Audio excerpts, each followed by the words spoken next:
Get the hell out. This lounge is not for street trash like you. The words weren't whispered. They were fired like bullets across the cavernous marble lobby of Sterling Trust Bank. A sound so sharp and ugly it seemed to chip the polished stone. Every head turned. Every quiet conversation died. The branch manager, a man named Henderson whose suit was too tight and smile too thin, stood over her, his voice a weapon of pure contempt. His hand, adorned with a gaudy gold ring, hovered near her shoulder, not to touch, but to threaten, to imply ownership over the very air she was breathing. He wasn't just a manager. In his mind, he was the gatekeeper of a world she had no right to enter. Isabella Rossi sat perfectly still. Her emerald green dress, a slash of vibrant life against the sterile gray leather of the chair, seemed to absorb the room's sudden, shocked silence. Her dark hair was pulled back in a severe, elegant knot, and her gaze was fixed on the floor-to-ceiling window opposite her, as if she were contemplating the Chicago skyline and not the public humiliation being heaped upon her. She did not flinch. She did not speak. But in a room crackling with tension, silence is a statement, and Isabella's silence was a blade being sharpened. A collective gasp rippled through the onlookers. A woman dripping in pearls clutched her husband's arm, her mouth a perfect O of disbelief. A college kid in a hoodie, who had been scrolling on his phone, slowly lowered it, his thumb hovering over the camera icon. At a distant counter, a young trainee banker froze, her fingers hovering over the keyboard, Isabella's newly created client profile still glowing on her screen. Henderson leaned in closer, his voice dropping to a conspiratorial, venomous hiss. You think you can just walk in here, dressed like you're going to a picnic, and ask for a private consultation about a multi-million-dollar transfer? Not in my bank. Not today. He straightened his tie, a smug little twitch of his lips betraying the pleasure he took in this execution. Isabella's collar was slightly askew from where his jacket had brushed against it. With a slow, deliberate motion, she smoothed the fabric. Her hands were rock steady, her breathing a slow, measured rhythm. She was an island of calm in a sea of his making, and it was infuriating him. The air in the lobby grew thick and heavy, charged with the electric potential of a verdict about to be read. Whispers began to spread, slithering through the quiet like smoke. She doesn't look like she has 2 cents to rub together. Why is he being so cruel? There must be a reason, right? Before we go any further, I have to ask you something. Where are you watching this from right now? Drop your city, your state, your country in the comments below. And if you believe that a person's worth is not defined by their clothes or their bank account, do me a favor and smash that like button and subscribe to the channel. We tell stories that need to be told, and your support helps us amplify these voices. We're so glad you're here. Now, let's get back to Isabella Rossi. Henderson's voice cracked through the lobby again, louder this time, as if sheer volume could bulldoze over the burgeoning discomfort of his audience. Security is on its way. You don't belong here, and I can guarantee you're not leaving with a single dime. Finally, Isabella's eyes lifted. They moved from the window, past the gawking faces, and settled on him. There was no rage in them, no fear. There was something far more terrifying, a patience that had been forged in fire and sharpened to a razor's edge. She had heard these words before, in different languages and different cities, whispered in 5-star hotels and shouted in exclusive airport lounges. The theme was always the same. You don't belong. But this time, the story would have a different ending. Because Isabella Rossi wasn't just another customer. She was the architect of a storm that Sterling Trust had just, with breathtaking arrogance, invited through its front doors. And as the first red recording light blinked on in the corner of the room, the storm had already made landfall. That morning, a crisp autumn wind whipping off Lake Michigan, Isabella Rossi had walked into Sterling Trust Bank entirely alone. There was no black car idling at the curb, no personal assistant trailing 3 steps behind her. Her handbag was simple, leather, and devoid of any ostentatious logo.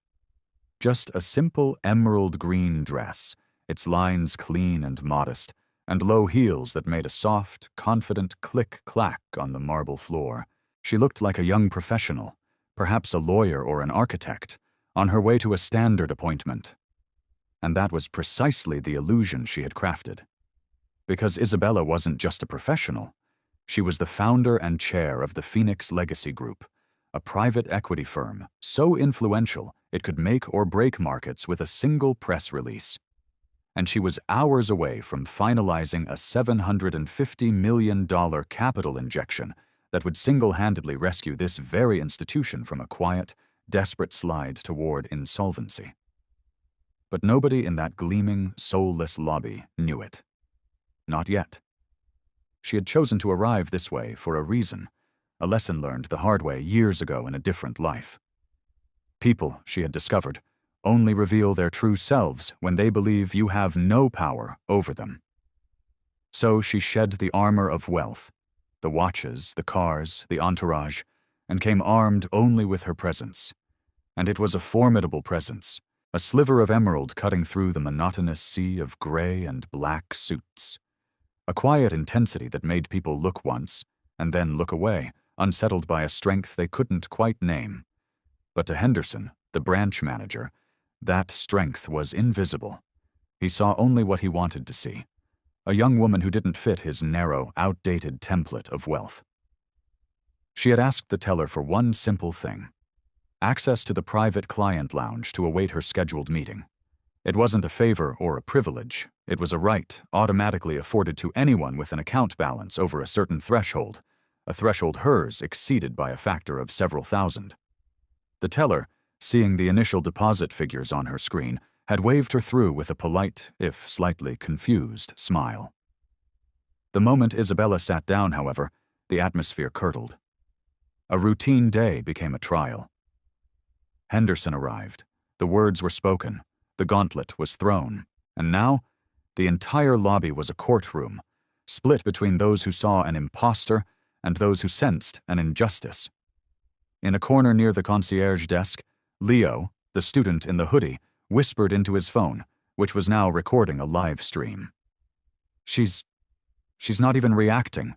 She's just sitting there. It's insane. Near the espresso bar, an elegant older woman, Mrs. Gable, frowned, her pearls seeming to vibrate with her indignation. "I've seen that look before," she murmured to her husband. "That's the look of someone holding back a tidal wave." Isabella remained placid, her hands folded in her lap, her posture ramrod straight. The emerald dress wasn't armor, but it might as well have been. In that moment, she wasn't trying to prove herself worthy of being in that room. She was waiting. She was watching. She was measuring just how deep they would dig their own graves before they realized who they were trying to bury. The polished lobby, with its hushed tones and scent of old money, had ceased to be a bank. It had become a laboratory. And Isabella Rossi was about to run the most important experiment of her life. Where exactly would a person like you get that kind of money? The question, dripping with accusation, came from a junior banker, a young man with ambition in his eyes and cruelty in his heart. He stood by Henderson's side, arms crossed, trying to curry favor with his boss by joining the attack. Before Isabella could fail to answer, another voice, slick with condescension, sliced through the air. A man in a tailored gray suit, a broker who thrived on intimidation, sauntered by with a derisive smirk. "Sweetheart, you sure you're in the right place? The homeless shelter is a few blocks south. Maybe you took a wrong turn." He chuckled, a low, rumbling sound meant to invite others to join in his mockery. A few people did, their nervous laughter pattering against the heavy silence. Most, however, looked away, their discomfort a tangible thing. Isabella didn't so much as twitch a muscle. She blinked once, a slow, deliberate motion, as if she were capturing the insult, cataloging it, and filing it away for later. The junior banker, emboldened, pressed his attack. "That deposit amount, it's a flag. It doesn't make sense. Not coming from someone like you." He gestured vaguely at her simple green dress, as if the quality of the fabric was irrefutable proof of fraud. A client waiting in line for a teller whispered to his wife, "This is crossing a line," but his voice was a feather against a hurricane. Henderson's thin smile widened. He had allies. "You see?" he announced to the room. "She can't verify the source of her funds. She refuses to cooperate. We'll get this all sorted out once security arrives to escort her off the premises." The whispers mutated, turning from curiosity into judgment. "She must be a mule. It's probably stolen money. Why else would they be so suspicious? They must know something." Every word was a stone, and they were piling them up around her, trying to wall her in with their prejudice. But Isabella's silence wasn't a sign of surrender. It was the patience of a predator. And in her world, patience was the ultimate currency. She folded her hands a little tighter in her lap, her eyes still fixed on that distant window, as though none of their pathetic little insults could possibly pierce the armor of her composure. Her unnerving calm was a provocation to those who craved a reaction, who fed on the fear and anger of others.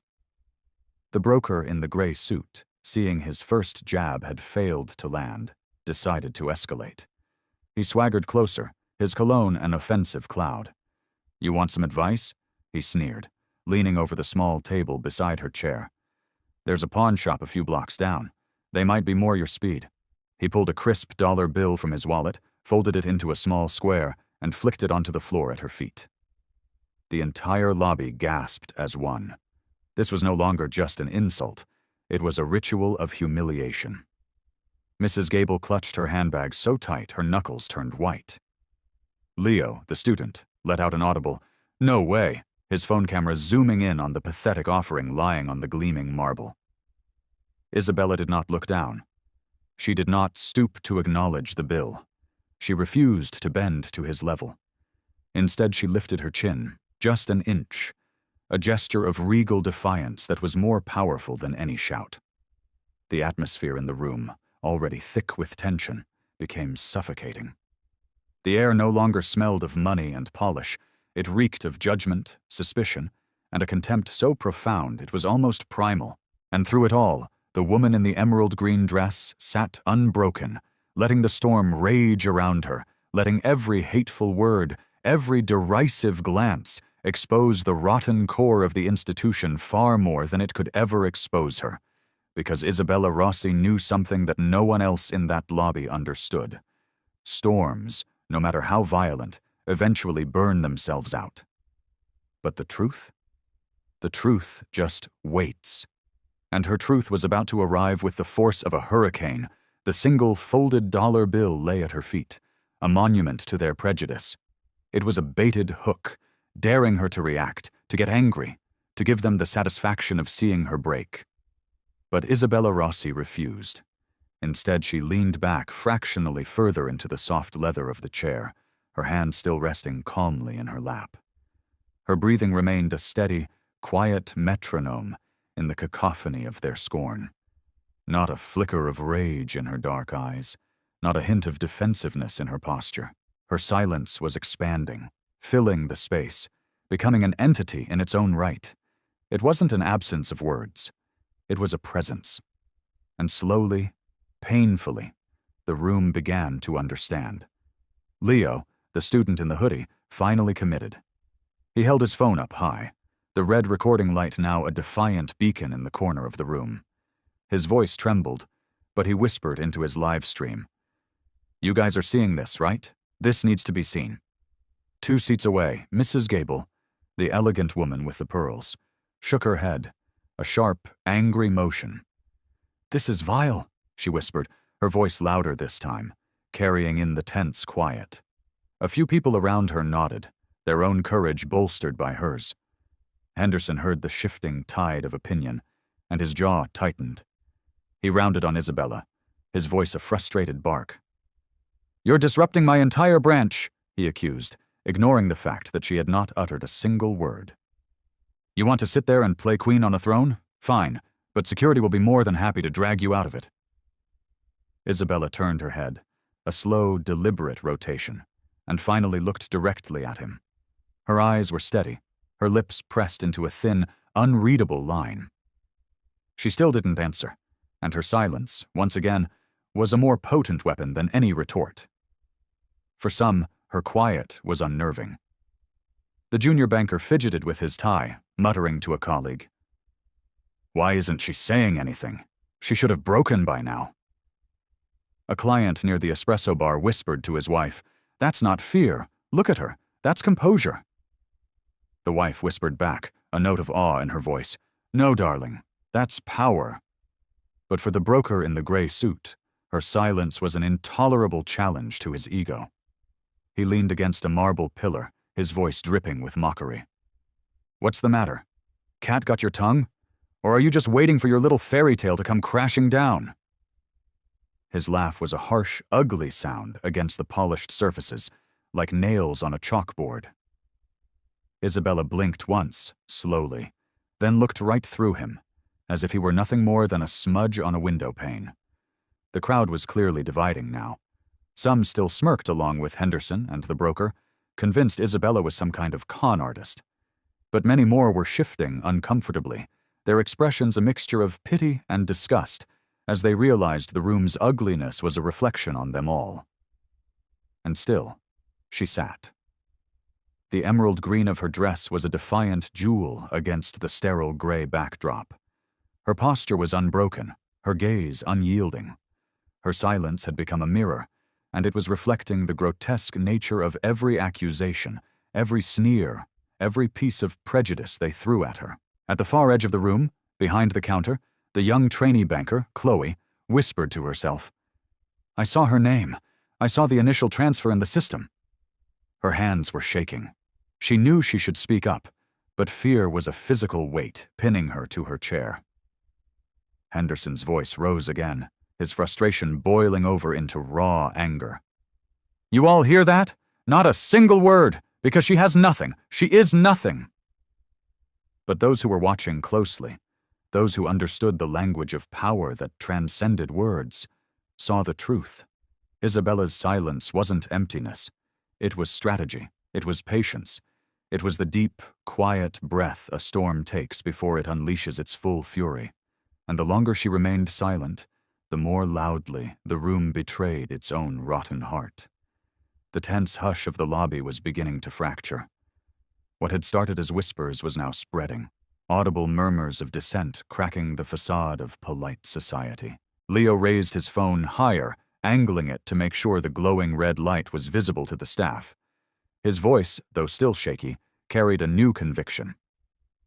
"They're trying to throw her out for absolutely no reason.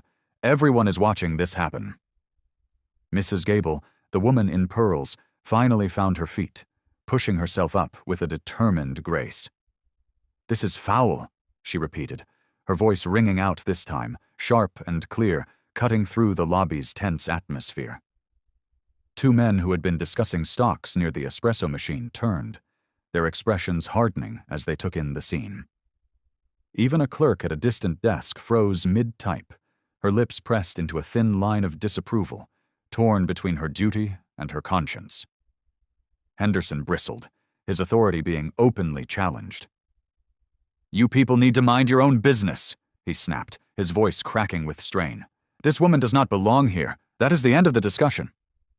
But it wasn't the end. It was the beginning. Because once one witness finds their voice, others often follow. A man in a crisp business suit, the kind of man who looked as though the lobby had been built for him, stood up slowly. "I don't know the full story here," he said, his voice calm and measured. "But I've seen enough to know this looks profoundly wrong." Murmurs of agreement rippled through the crowd. A young woman clutched her purse tighter, pulling her child closer. A father with a toddler on his hip whispered to his wife, "This isn't right. This is bullying." Isabella sat still. She didn't move. She didn't nod in gratitude. She didn't seize the momentum. She let the room speak for her. Her silence had created a vacuum, and now their voices were rushing in to fill it, gaining strength and volume with every passing second. The broker in the gray suit rolled his eyes, a desperate attempt to regain control of the narrative. "Oh, come on," he sneered at the crowd. "Are you people serious? You really think she has millions of dollars sitting in this place? Just look at her. Look at what she's wearing." He waved a dismissive, manicured hand at Isabella's dress, as if the simplicity of the fabric was an open and shut case. But this time, the crowd didn't back down. No one laughed. Mrs. Gable fired back, her voice like a shard of ice. "And what precisely does money look like, sir? Does it wear a certain brand? Does it speak with a certain accent?" Her words, sharp and steady, landed with far more force than his sneer. The gray-suited man faltered, his smirk finally thinning into a line of uncertainty. At the front desk, Chloe, the trainee banker, whispered again, but this time it was louder, trembling but distinctly audible. "I saw her name in the system this morning. She's a client." Henderson spun around, his eyes blazing with fury.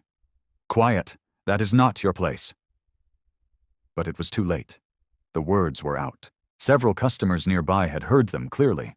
A series of sharp gasps followed. Then a voice from the back of the room shouted, "Let her speak!" And just like that, the entire dynamic of the room inverted. What had begun with one woman's defiant silence was becoming a chorus of testimony. Isabella Rossi still hadn't spoken a word to her accusers. She didn't have to.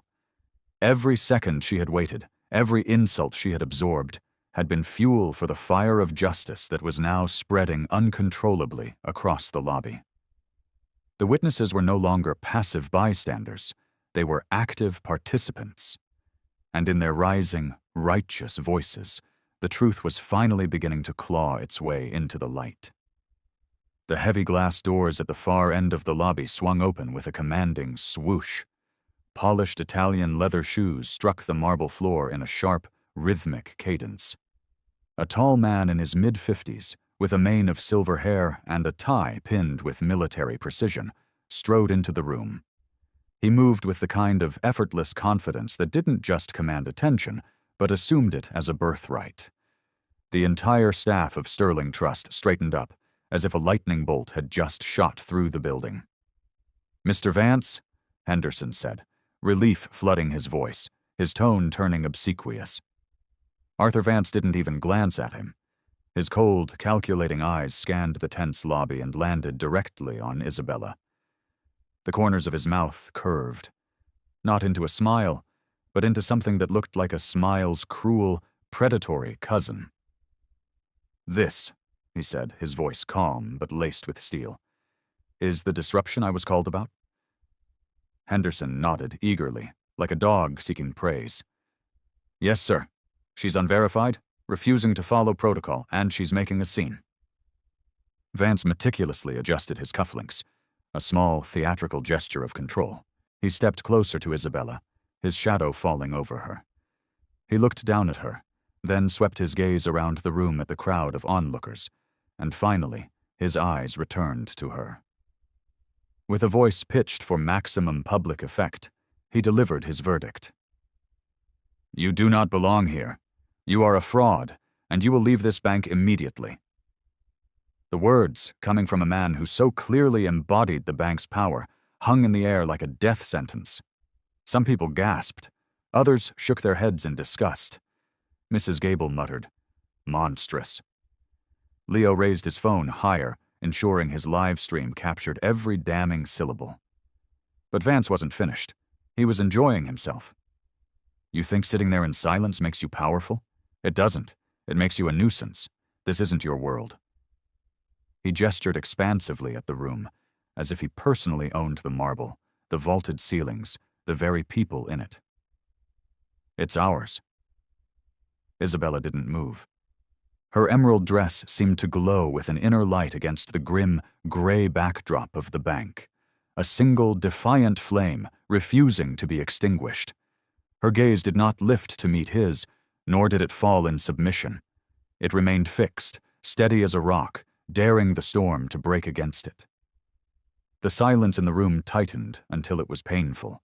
Even the toddler in the corner had stopped fussing, his eyes wide, sensing the gravity of the moment. The broker in the gray suit, seeing his chance to align himself with the ultimate power in the room, chimed in. "Exactly," he sneered, nodding enthusiastically at Vance. "She's wasting everyone's time. Security should have dragged her out of here an hour ago." Vance's lips curved again. "Don't worry," he said. "They will." He turned to Henderson, his voice snapping like a whip. "Call them. Now." Henderson scrambled to obey, fumbling for the desk phone with shaking hands. The tinny, electronic ring of the internal security line echoed through the lobby like a countdown to an execution. But in the crowd, voices began to rise again, bolder now. "This is insane! She hasn't done anything!"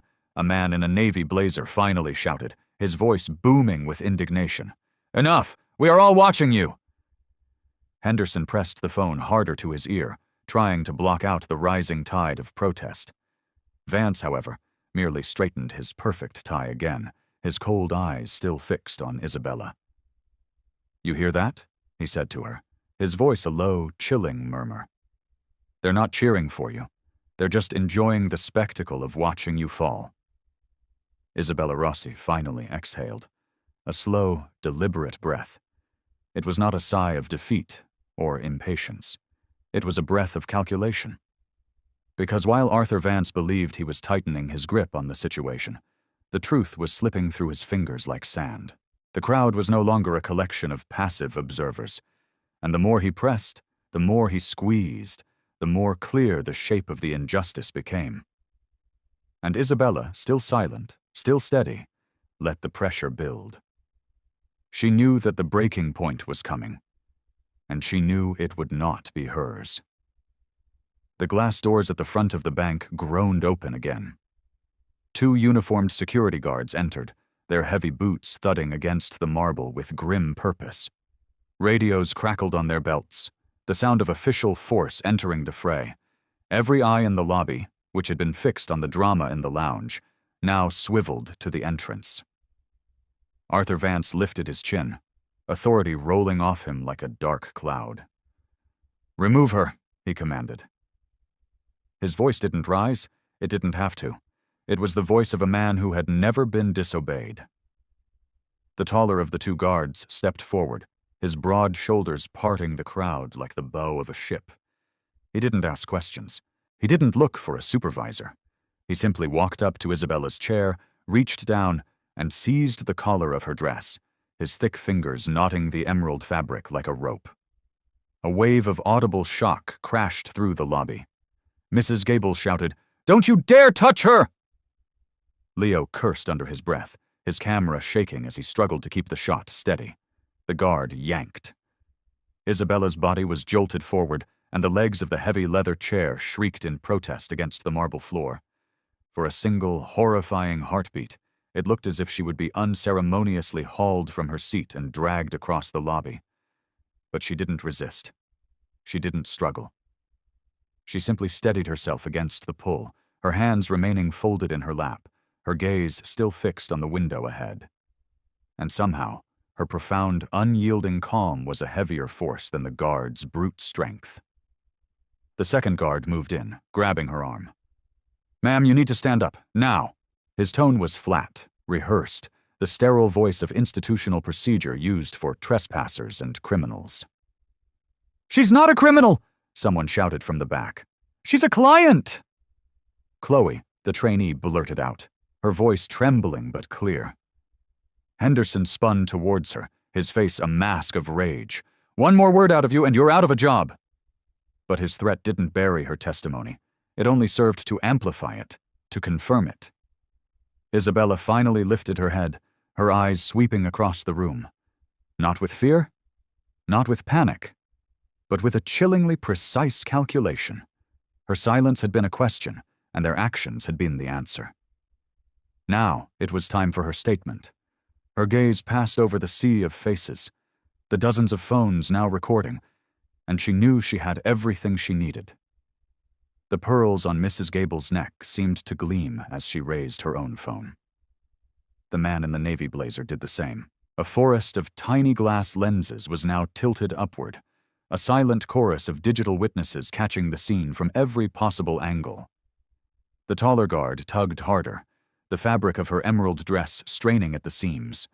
But Isabella's posture remained unbroken, her body anchored to the chair as if the very marble of the foundation refused to let her be moved.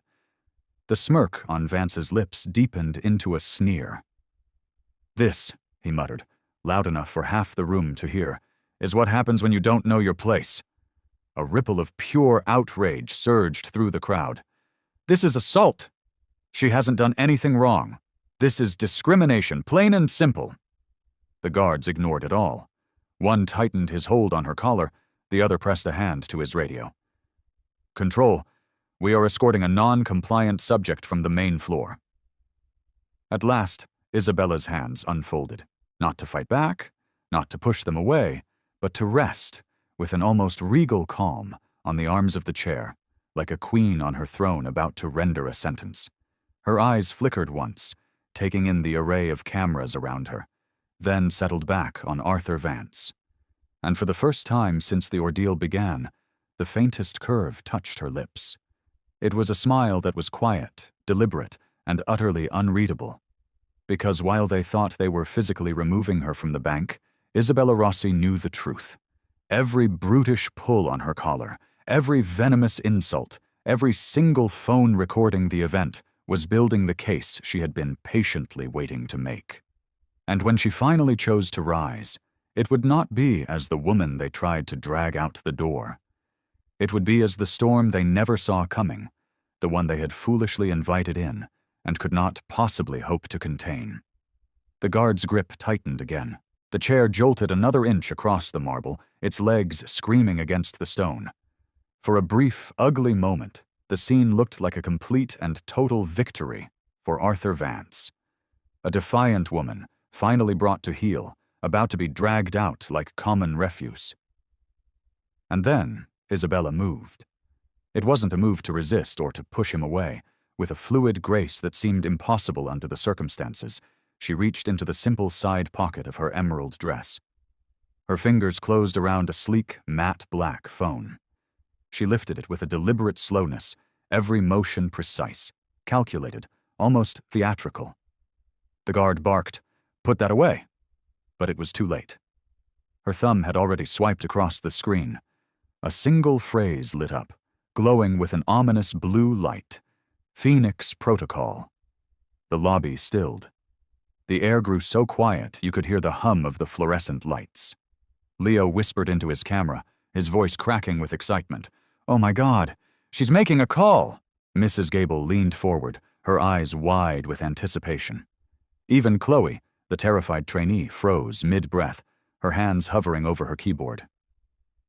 Isabella brought the phone to her ear. Her voice, when it came, was low, steady, and utterly unshaken by the hand still gripping her dress. "Nia, activate the protocol. Connect me to the full board, now." On the other end of the line, a crisp, professional female voice answered instantly, audible even a few feet away.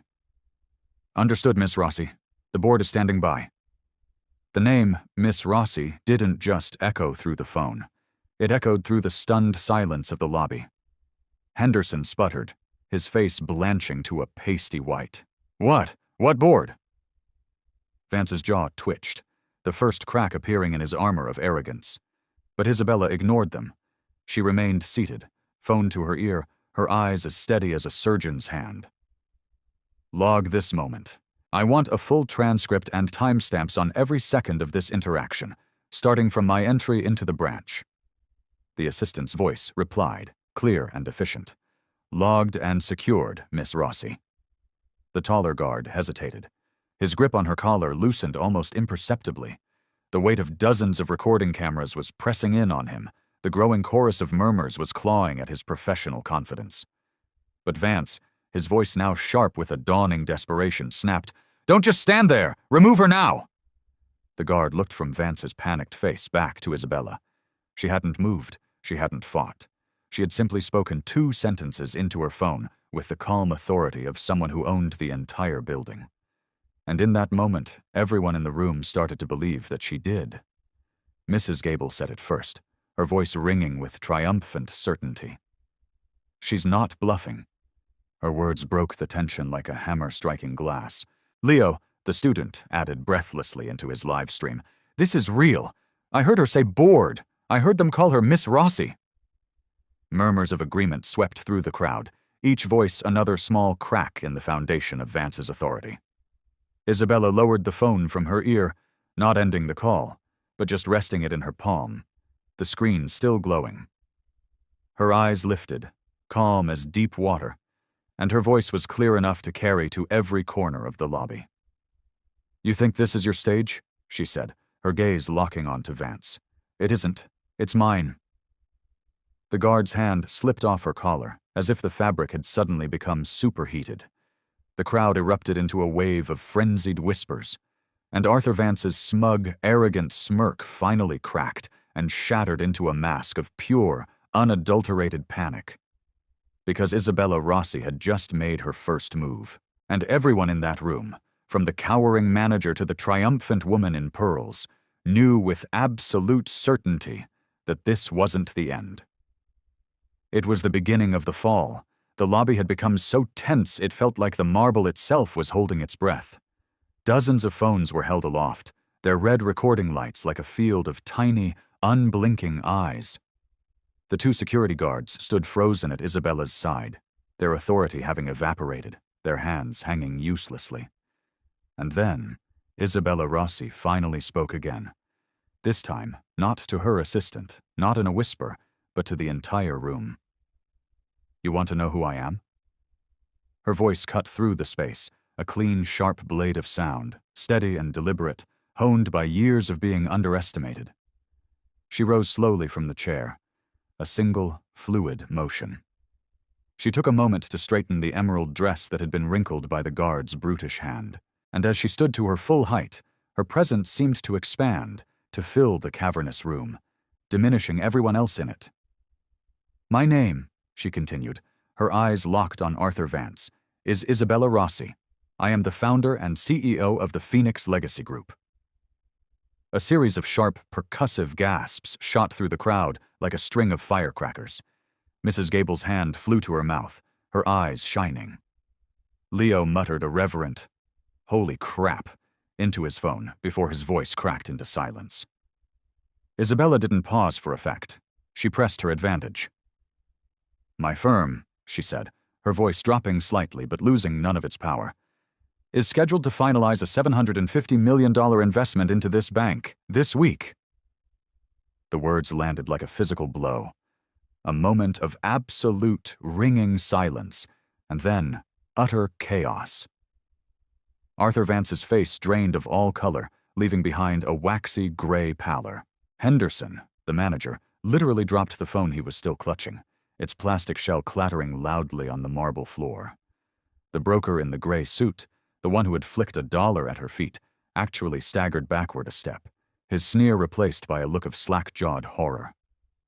At the counter, Chloe whispered, "Oh my God," a sound of pure vindication. She had been right. The system had been right. It was the people who were wrong. The crowd surged with a roar of murmurs. "Phoenix Legacy? She's Isabella Rossi? $750 million? Isabella's gaze swept the room, calm but impossibly sharp.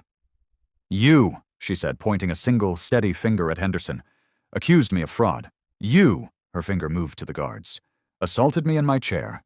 And you," her eyes finally settled on Vance, "told me I didn't belong." Her tone remained level, but every syllable carried the crushing weight of their catastrophic misjudgment. "You did all of this while I was sitting here, waiting to personally oversee the transfer of the capital that was meant to save this entire institution from collapse." The guards, as if electrocuted, took another 2 steps back, their faces a mixture of fear and disbelief. Vance finally found his voice, but it was a pathetic, stammering wreck of his former authority. This is a misunderstanding, Miss Rossi. A terrible mistake. Surely we can—" Isabella cut him off with a single, elegant gesture, her hand raised, palm flat. It was a silent command that silenced him more effectively than any shout ever could. "No," she said, her voice dropping to a near whisper that was somehow more menacing than a scream. "This was not a mistake. This was a choice. It was a reflection of the culture you have built here, and today it ends." Leo, his voice filled with awe, whispered into his phone, "She just flipped the entire room. This is history." Mrs. Gable nodded fiercely, tears of outrage and triumph stinging her eyes.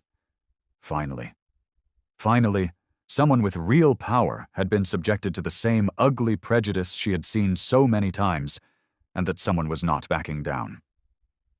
Isabella turned back to the crowd, her voice softening slightly, but losing none of its commanding power. "You wanted to see proof that I belonged here," she said, her eyes meeting those of the dozens of witnesses. "Here it is. I don't just belong in this bank. For the next 5 minutes, I am this bank." The room was no longer divided. It was utterly, completely united. Every camera, every witness, every righteous whisper was now pointed in one direction, at one undeniable truth. Isabella Rossi had revealed herself, and the cold marble walls of Sterling Trust Bank had never felt so fragile. The word still hung in the air, shimmering with power, $750 million. For a moment, no one moved, as if the sheer weight of that number had paralyzed them. Then, the room, and the lives of the men who had scorned her, began to completely unravel. Henderson's hand, which had been scrambling to retrieve the fallen phone, was shaking so violently that he couldn't grasp it. He gave up, stammering a string of half-formed apologies that died in his throat. "Miss Rossi, I had no idea. We didn't know." Beside him, the junior banker who had questioned her dress was staring at the floor. His face flushed a deep, painful crimson. His lips moved, silently mouthing the words, "I'm so sorry." But no sound emerged. The 2 security guards who had laid hands on her had retreated almost to the wall, their hands clasped behind their backs, trying to make themselves as small as possible. One whispered to the other, "We're fired." The other just shook his head, muttering, "We're worse than fired." And then there was Arthur Vance, the man who had strode in like a king, with his silver hair and steel confidence, now looked as if the marble foundation beneath his feet had turned to quicksand. His arrogance had vanished, replaced by a raw, naked panic. His throat bobbed as he swallowed, a dry, desperate sound. "Miss Rossi," he pleaded, the words sounding weak and hollow in the vast space. This is all just a terrible misunderstanding." The broker in the gray suit, once the loudest and cruelest of her tormentors, was now trying to inch his way backward toward the espresso bar, hoping to be swallowed by the crowd. "Nobody told me who she was," he started to say to the person next to him, but Mrs. Gable cut him off, her voice as sharp and clean as breaking glass. "Nobody needed to tell you to treat another human being with a shred of decency." A smattering of applause broke out. It wasn't loud or raucous, but it was significant. A ripple of clapping hands, of voices murmuring, "That's right," of heads nodding in agreement. The tide hadn't just shifted, it had become a tsunami. The phones were lifted higher, every angle capturing the complete and utter collapse of the bank's authority. Leo whispered into his mic, his voice electric. "They mocked her, they assaulted her, and now she owns every single one of them." The man in the navy blazer with the toddler on his hip turned to Vance, his face a mask of cold fury. "My son just watched you and your staff humiliate a woman who could buy and sell this entire building. I hope you're proud of the lesson you taught him today." Vance's face seemed to crumple, the last vestiges of his composure dissolving under the weight of the public shaming. Isabella stood at the epicenter of it all, silent once more. She hadn't moved since revealing her identity, and she didn't need to. Her very presence was the judgment. The others were only now realizing that the trial had concluded, and the verdict was in. Chloe, the trainee banker, finally found her full voice. She stepped forward from behind the protective barrier of the counter, her eyes burning with a righteous fire. "I saw her name in the system," she said clearly, her voice ringing with conviction. "There was a priority client flag on the account. You," she said, pointing a trembling finger at Henderson, "deleted it. I watched you do it." A new wave of gasps swept the room. Henderson's face turned from pale to chalk white. He opened his mouth to deny it, then closed it again, the lie dying before it could even be born. "Say it!" someone shouted from the crowd. "Tell the truth for once in your life." But the truth was already screaming from every corner of the lobby. It was in the fragments of their guilt, in the collapse of every false smile, in the utter demolition of their authority. Isabella's eyes swept across them all. The guards, the bankers, the broker, and finally back to Vance. Her silence was no longer about patience, it was about judgment. And judgment had now been rendered, person by person, until an entire room understood exactly who had won, and exactly how much everyone else had lost. The lobby was silent again, but it was a different kind of silence now. It was the quiet of a battlefield after the fight is over. The only sound was the faint electronic hum from the dozens of phones, all still recording, capturing every second of the aftermath. Isabella Rossi lifted the phone still resting in her hand. She pressed a single button and spoke with an unshaken, crystalline clarity. "Naya," she said evenly, "log this event as formal corporate misconduct at the highest level. Effective immediately. Suspend the employment and revoke all system access for Branch Manager Henderson and," her eyes moved to Vance, "for Executive Vice President Arthur Vance. The others will be dealt with pending a full investigation." On the other end, her assistant's voice was calm and certain. "Understood, Miss Rossi. Executing now." The response carried through the air like a final verdict. Henderson gasped as the tablet on his desk suddenly went dark, the Sterling Trust logo replaced by a stark red screen that read, "Access denied." The junior banker glanced down at his own security badge clipped to his belt.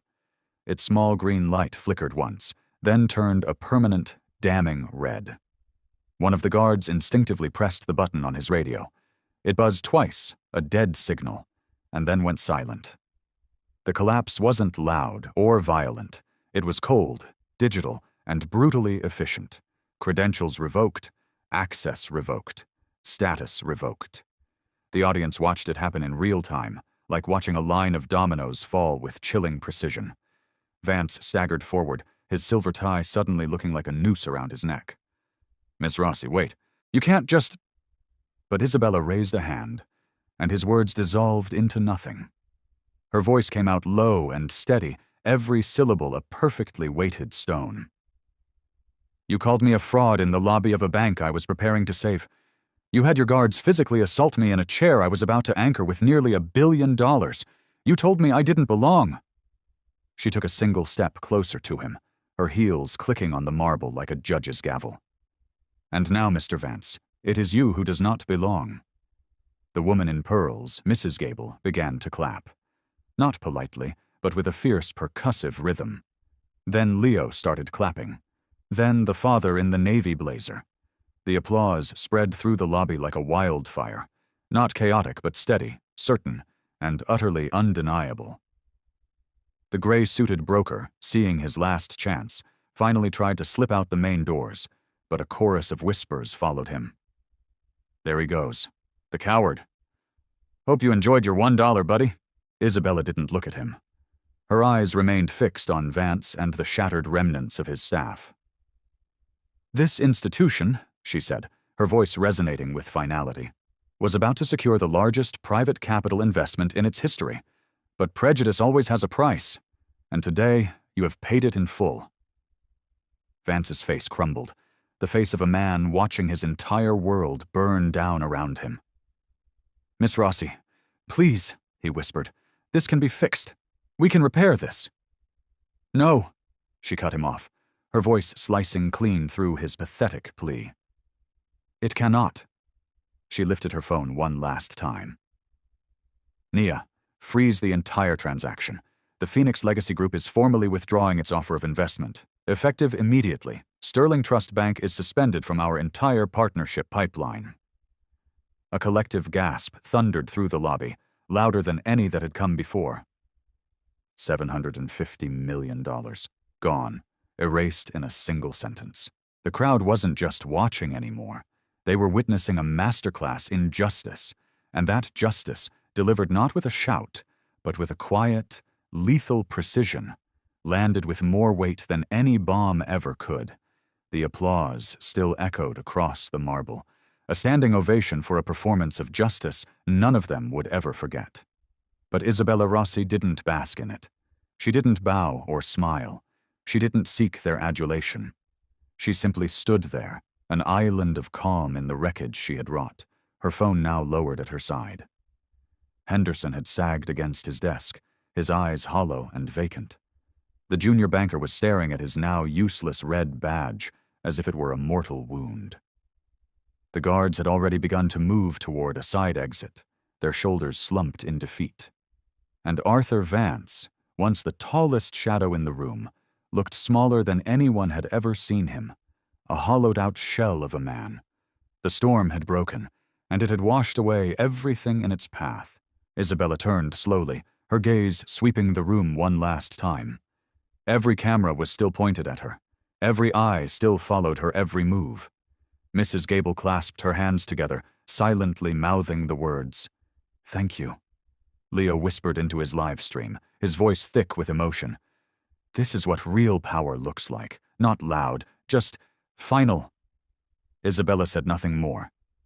She walked toward the great glass doors, her heels striking a steady, resolute rhythm against the marble. Each step echoed like a final judgment. The crowd, without a word, parted for her, creating a clear path. No one dared stand in her way. At the threshold, she paused. It was the first time she had stopped moving since the ordeal had ended. She turned back, her gaze sweeping over the ruined bankers, the shamed guards, and finally landing on the broken figure of Arthur Vance. Her voice came out quiet, yet it seemed to cut through every corner of the room with chilling clarity. "I didn't need a single camera to prove what happened here today," she said. "I am the evidence, and this," she gestured vaguely at the wreckage of their careers, "is the consequence." The words fell with a heavy, undeniable finality. Not shouted, not repeated, just dropped like stones into still water, the ripples spreading outward, touching everyone. Mrs. Gable wiped a tear from her eye. The father in the navy blazer hugged his toddler a little closer, as if to shield him from the ugliness he had just witnessed. Even the broker, who had been trying to escape, froze halfway to the door, unable to pretend he hadn't heard. And then Isabella Rossi turned, pushed open the glass doors, and stepped out into the bright Chicago sunlight. Her emerald green dress blazed against the cold gray of the city, a defiant flame walking away from the ashes she had just created. The lobby remained still for a long moment, frozen in her absence. Then voices began to rise, angry, ashamed, but also inspired. The cameras kept rolling, but the story no longer needed them. The story had already been written, and it would end with a single, unassailable truth. Justice doesn't always roar. Sometimes it simply walks out the door in silence, leaving nothing behind but the undeniable weight of what is right.